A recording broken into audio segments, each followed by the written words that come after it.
Tommy Toon and Honey Cole for my one and only.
Toon displayed his skill in reassembling a musical's various elements into an entirely new entity on Grand Hotel. He chopped up or spliced the show's book and songs into a mosaic of melody, movement, and dialogue that conveyed the simultaneous, urgent, heated activities of a hotel staff and its guests. Toon workshopped the show not in a rehearsal hall, but in the dilapidated Diplomat Hotel on West 43rd Street, where its once elegant ballroom evoked the ambiance of 1928 Berlin. Now, just a quick aside, Toon told me that he disliked working in rehearsal halls, which he thought were sterile. He said they don't have any moisture or memories in their bones. He much preferred to work in real theaters or in found spaces. In fact, he workshopped and rehearsed a number of shows in the often vacant Niederlander Theater on West 41st Street during the early 1990s before Rent moved in for its extended run. The ballroom served as inspiration for scenic designer Tony Walton, who created an open stage concept with the orchestra perched atop the action on a catwalk in view of the audience. As in the Diplomat Ballroom, 4 mirrored pillars were anchored across the center of the stage, creating challenges for tune to stage movement around them. A revolving door underscored the show's theme, that people come and go at the Grand Hotel, but no matter the outcome of their actions, life goes on. Walton supplied 40 gold chairs that could be endlessly configured to create any space in the hotel, thus allowing tune to keep the movement flowing non-stop. Grand Hotel's direction and staging became inseparable from its book and musical program. His use of gazintas were the theatrical equivalents of filmic quick cuts and dissolves, with near continuous underscoring, like a movie soundtrack. It was more tightly choreographed than any previous tune musical, but he was less interested in standalone dance than in movement as visual counterpoint to the story. Tune added to the cast the Adagio team of Yvonne Marceau and Pierre Dulain, founders and artistic directors of the American Ballroom Theater Company, and featured them as a wealthy countess and her ever-present gigolo. Waltzing in and out of scenes, they danced a final, sinister bolero that hinted at Germany's blindness to the impending Nazi rule.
Another dance moment, one that has become the stuff of Broadway legend, is We'll Take a Glass Together, a Charleston featuring Otto Kringeline, a bookkeeper facing a terminal illness. With his first taste of champagne, the bedraggled little figure, played by Michael Jeter, comes to robust life, pinballing back and forth in a loose-limbed ragdoll bounce, improvised in rehearsal and referred to by Toon as Jeter-bugging. It was a dance of pure joy, the happiest moment in an otherwise dark musical.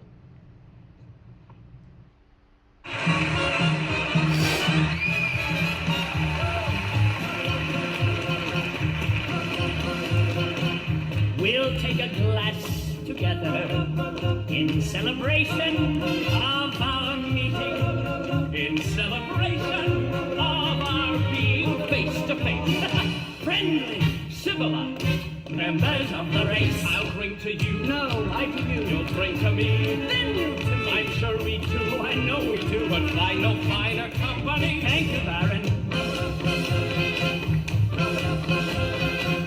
We'll take a glass together, and we will lift it to the good life. And as we're lifting it, we will most sincerely say, Roses, your health, sir, salute and skål. Nostrovia! Avåndra Sante! For one brief moment in this cold and careless day, we'll take a glass together. To you. No, I to you. Then vice versa. Then vice versa. I'm sure it's true. Oh, I know it's true. Things may be bad, but could be worse. Absolutely. We'll ask no why or whether. We'll spend each moment. Yes, we will. As it moves us. And it moves us. Come, my comrade. Comrade. Nip the nectar of the day. Sweet nip. Sherry. Campari. Scotch whiskey. Chartreuse. A cognac.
Sickly little Kringeline, who begins to savor life at the very moment death is imminent, came to embody the realities of Broadway during this time. By 1989, AIDS was rampaging through the theatrical community.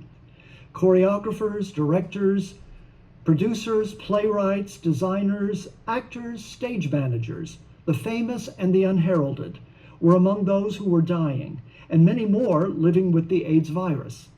I lost more people in the 1980s than most people do in a lifetime, Toon said, including his friend Michael Bennett, who succumbed to the disease just 2 years earlier.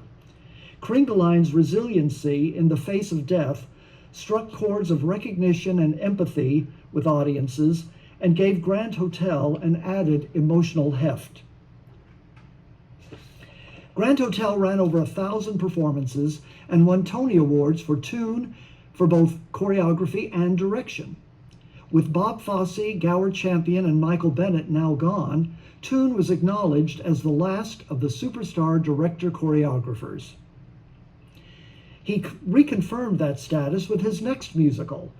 The Will Rogers Follies was his most opulent show, far different from the sleek, stylized minimalism of his recent musicals. The story of Will Rogers, the beloved star of radio, vaudeville, and films, and one of the most popular headliners of the Ziegfeld Follies, was told as a series of routines performed by the very same Follies in which Rogers starred. For this look back at a bygone theatrical era, Toon's staging drew upon a trove of forgotten show business antecedents, from Ziegfeld's showgirl promenades and elaborate tableaux to Busby Berkeley and the Radio City Rockettes, all updated with present-day flourishes. Busby Berkeley's cowgirl chorus with their hatography in the 1930 film Whoopee was an inspiration for Toon.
Toon took some of Berkeley's ideas and streamlined and refined them for the Will Rogers Follies opening number.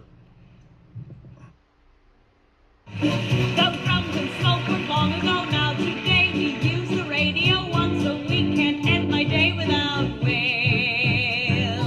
Fresh home, so I won't get there late, 'cause I've got this very special date. Once a week, the night belongs to my Will. By means of coastal network, these waves go floating everywhere. Each family hopes to make it set work, so they can say, did you hear what Will said on the air? Did you hear what Will said on the air? Did you hear what Will said on the air? Did you hear, did you hear, did you hear, did you hear, did you hear what Will said on the air? Will-O-Mania, this dance has swept the nation. Will-O-Mania, dance of communication. The Blackbird City, Slicker, Farmhand, and Room. Connected by signals from the vacuum too. Will-O-Mania, he's also hit the White House. Will sure gets around.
The show-stopping favorite son celebrated Rogers' bipartisan appeal and offered up his formula for a fresh approach to politics. It was a dazzling expansion of a precision dance number performed by the Russell Markert dancers in the 1930 film King of Jazz.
Toon once said that Michael Bennett told him, "It's okay to steal as long as you pay back with interest."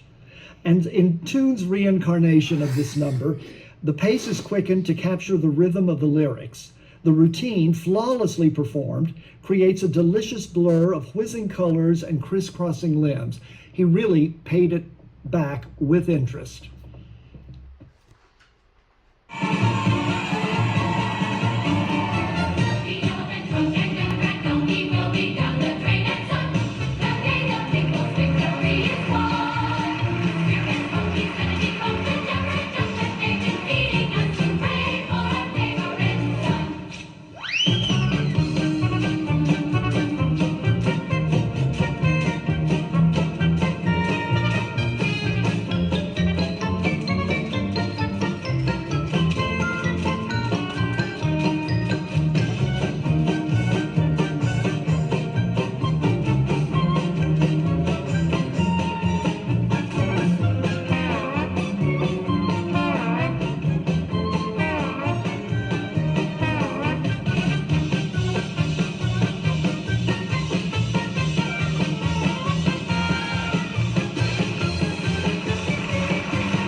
Toon's staging feats were even more impressive because they were performed on Tony Walton's grand staircase that covered the entire expanse of the stage. Like Nine's stationary boxes and Grand Hotel's mirrored pillars, the stage-spanning staircase was a challenge Toon easily mastered, and he arrayed the cast across it in imaginative configurations. The Will Rogers Follies opened during a moment of resurgent patriotism in the wake of the success of Operation Desert Storm. Its homespun vision of America, wrapped in lavish Follies recreations, found a receptive audience, and it was a hit when it opened in 1991. Following a decade in which British hits dominated Broadway, an air of determination to reclaim Broadway for American musicals hovered over the Tony Awards when the Will Rogers Follies won the Best Musical Award over the latest British import, Miss Saigon. For the second season in a row, Toon won Tony Awards for Best Director of a Musical and Best Choreographer, making him the first ever to win back-to-back Tonys in these categories, and I think that's still a record that stands. There is no higher experience than performing on the stage. That I know, Toon once observed. Even as he became one of Broadway's most consistently inventive and successful directors, Toon continued his performing career. While the Will Rogers Follies was a hit on Broadway, Toon took to the road, starring with Anne Reinking in Bye Bye Birdie, and he left the directing and choreography to others. Now, we don't have a clip of Toon and Reinking in Bye Bye Birdie, but they made a number of appearances on TV during this period, and so here's a sampling of them dancing together. This is from the 1990 Kennedy Center Honors in a salute to Julie Stein, who was one of the honorees. And this number was choreographed by Alan Johnson. So here we go. Let's play that tape.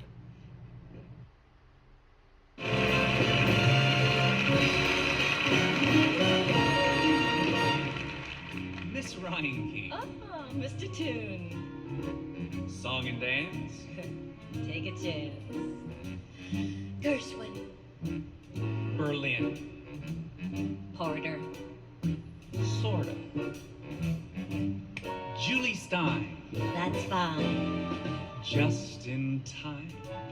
I found you just in time. Before you came, my time was running low. I was lost, the losing dice were tossed. My bridges all were crossed, nowhere to go. Now you're here, and now I know just where I'm going. No more doubt or fear. I found my way. For love came just in time. You found me just in time and changed my lonely life that lovely day.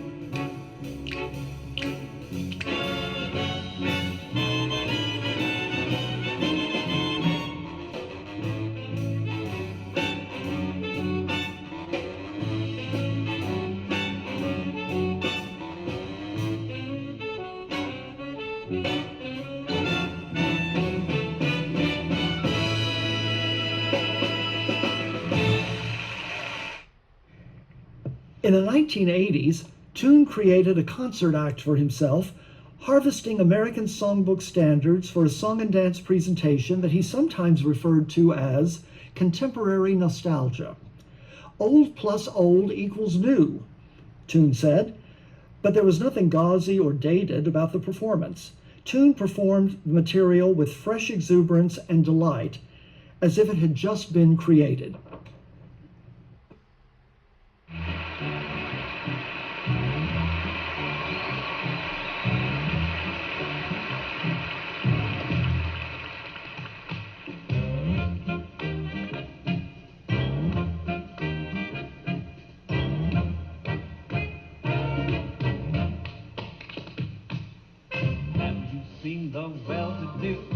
up on Lenox Avenue, on that famous thoroughfare, with their noses in the air, high hats and colored collars, white spats and $15, spending every dime for a wonderful time.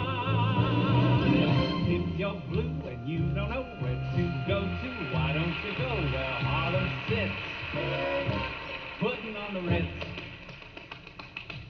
Spangled gowns upon a bevy of high browns from down the levee, all misfits, putting on the Ritz.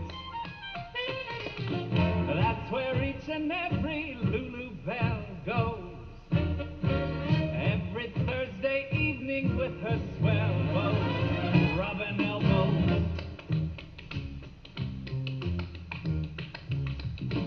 Come with me and we'll attend their Jubilee and see them spend their last 2 bits, putting on the Ritz.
Tune's act proved remarkably flexible and durable, playing nightclubs and concert halls across the country and the world for more than 30 years. His enthusiasm for touring brought him a unique kind of celebrity. For many, Tune became the quintessential Broadway baby, a man who summoned the spirit and continuity of the theater, even for those with little knowledge of the art form. By the time Tune received a special Tony Award for Lifetime Achievement in 2015, his 10th altogether, he had inspired a new generation of director-choreographers like Susan Stroman, Jerry Mitchell, Casey Nicola, and Christopher Gattelli. They successfully adapted Tune's use of show business motifs, his ability to move forward by drawing on the past, and yes, his gazintas, to a new, faster-paced era. For over 2 decades, Tommy Tune was the maestro, presiding over a string of glittering Broadway musicals that took the tradition of complete musical staging by a director-choreographer into a new era and served as the link to a new generation of showmakers. Long after his contemporaries stopped dancing, Tune continued to perform with precision and panache. So I will leave you today with this clip from one of his later dance performances in New York in the 2015 City Center Encore's production of Lady Be Good. And we're going to play the whole dance for you. But at one point, for about a minute and a half in the middle of the number, Tune disappears, and then he comes back in at the end. But we're going to play it straight through because it's such a wonderful piece of choreography by Randy Skinner, performed so beautifully by the ensemble, that we're going to play it all the way through. So stick with it.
And there you have it. That's Tommy Tune. I want to thank you for joining us today. I've been seeing lots of heart emojis and applause emojis. So I hope you enjoyed it as much as I enjoyed doing this today. I think we have time for a few questions. So let me see what we got here. Someone says here, did Mr. Tune ever speak about what it was like to work under Gene Kelly and what he took from it as his career grew as a choreographer? Yeah, he did speak to me did talk about working with Gene Kelly on the movie Hello, Dolly. And of course, it was a thrill to him to work with Kelly, who was one of his idols growing up. He said something funny to him one time. He said, Tune said to him, "How am I doing? Are you happy with what I'm doing in the film?" And Gene Kelly looked at him and he said, "Tommy, dance better." And he said, I understood exactly what he meant. It meant just be the best you can be at all times when the camera's rolling. And that's what he did. Let's say, another question here. Let's say, a documentary about Dean Martin featured Tune. How important was his time working on the Dean Martin show? How important was that time to his career? I think it was important because Tune said to me, and he's on record saying this, he never really liked working in front of a camera. Most of his career has been based solely on the stage. He said the television camera and the movie camera felt one-dimensional. It didn't feel live and immediate. And he said his time working on the show was interesting. He enjoyed it. He worked with lots of people that he had grown up admiring. He had a good experience on it, but I don't think it was something that he wanted to pursue as much as he wanted to pursue stage work. And let's see, what else do we have here? Let's see. Someone has written, I've always wondered, does your brain automatically go into choreographer mode when you hear music or a song? I can't speak for Tune, but I can tell you from my time talking with him, he, as I said early on, he really does see the world through movement and choreography. So I imagine there's music going on in his head all the time, and I think that's expressed in his choreography. Let's say, how are we doing? Let's say, did Tommy ever? Here we go. Here's one more question. Did Tommy ever express serious interest about potentially directing films similar to Bob Fosse? He never mentioned that to me. Again, as I was just mentioning earlier, I don't think film interested him quite as much as working on stage. He did a couple of films early on in his career, and he was on TV a number of times. But I don't know if he had a burning desire to work as a film director. I think his métier was live theater. And I think that's it. Thank you all very much for joining us today. And Tommy, if you're still with us, we send you lots of love and great good wishes. And thank you everyone for joining us today.